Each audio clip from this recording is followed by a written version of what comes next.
health officials telling everyone to stay indoors, but if you absolutely have to come out, a mask like this is definitely necessary. Fresno police confirm that over 500 people have been affected by this mail theft, and a number of them had mailboxes just like this one. We're here where that shooting took place early yesterday evening. Right behind me is where that accident occurred, and that's when police say the suspect came towards them with the knife. Although this room is empty right now, this brand new lab is the hub for faculty and students to collaborate on research from data they've gotten right outside of this room.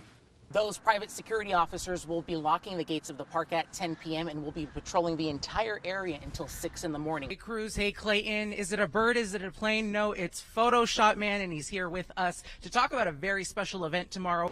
Earlier yesterday, water releases began here at Pine Flat Dam. We spoke to a water expert today, and he tells us that locals should have no reason to be concerned about flooding.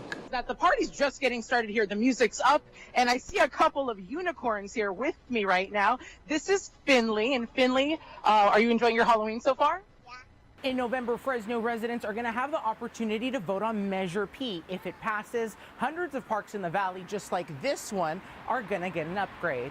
After an innocent 12-year-old girl was shot, Fresno police headed to the streets to combat gang violence. What they say they uncovered prevented dozens of crimes. During the day, it's pretty quiet. But once the gates close in the evening, there's a growing issue at Woodward and Roding Park.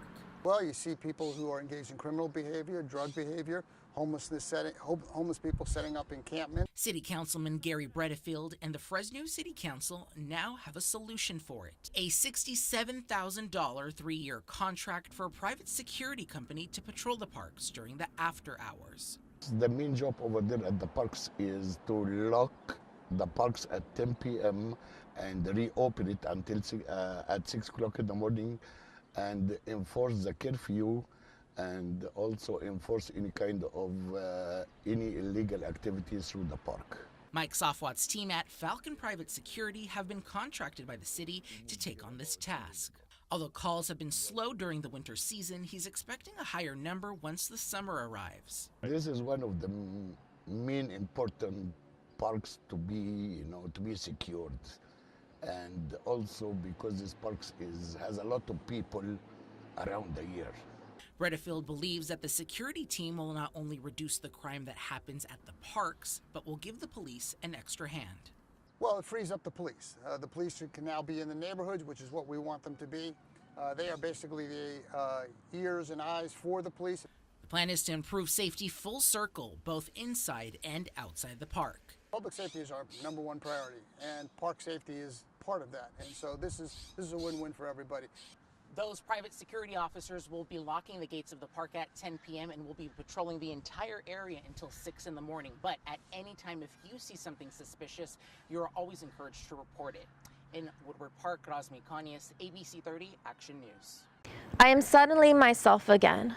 The weight of realization is sending me floating into the clouds like Remedios the Beauty. Those words of poetry are engraved on this bench. The writer is no longer with us, but her grace lives on through this memorial. Mia Barraza Martinez was a thriving writer, artist, and educator here at Fresno State, but her life suddenly ended in a car crash in 2016. Magda Gilwicks is the director of the Writing Center where Mia was a tutor. She wanted to create something that would continue to showcase Mia's spirit.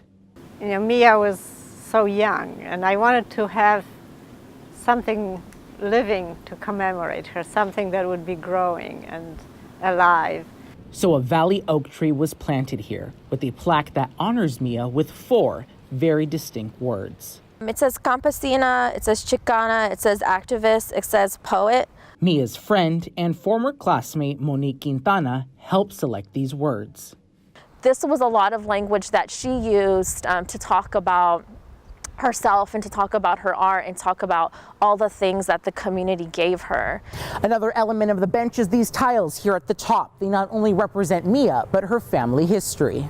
Una Mallorca is the art professor who created the tiles. The pattern she used was from a tablecloth made by Mia's mother. The images came from our own garden, and they were done in a kind of folk art style in cross stitch. As active and vocal as she was, Mia valued time to sit and reflect on her own. A place like this would have been ideal. Especially like if you're a writer, especially if you're a poet, a lot of times people think of you in a public capacity. And I think I'll always treasure all those quiet moments when I saw her really kind of being with herself and reflecting. The lines pressed into my palms, written there before birth, have birds perched like on power lines before rain. And like her poetry, her legacy will live on. Razmik Cañas, Fresno State Focus. There's a new major on campus, and you can only find it at Fresno State. Forensic Behavioral Sciences, or as they like to call it, FBS, will be a new bachelor's degree offered this fall. There's nothing like it in the country. FBS looks at the criminal mind and how their actions affect different parts of society, like law and business. Senior Diana Krivobach chose FBS because of the wide variety of topics that are explored. It's a really good program for those people who may not maybe know what they want to go into, but maybe know that they want to go into something to deal with law or with, understanding human behavior specifically. It was originally one of the 4 concentrations within the criminology program, but after over a decade of planning, FBS will be its own degree. So if you want to come to Fresno State and get a degree in criminology, you would pick corrections, law enforcement, or victimology, one of those options, or you could choose the new Forensic Behavioral Sciences degree. Forensic psychologist Dr. Candace Grappick is coordinating the new program with the mission to have multiple subjects crossover in the coursework. If we really want to understand criminal behavior in particular, any behavior really, we have to take an interdisciplinary approach. Including psychology, biology, and anthropology. Although this room is empty right now, this brand new lab is the hub for faculty and students to collaborate on research from data they've gotten right outside of this room. And I really want to focus my research on specifically like the biological side of psychopathy and these different types of offenders, just to see if there is possibly some type of genetic marker or mutation that occurred in order for this to occur. With a new area of study, students like Krivobach have the opportunity to explore the criminal mind like never before. At Fresno State, Razmik Cañas, ABC 30 Action News.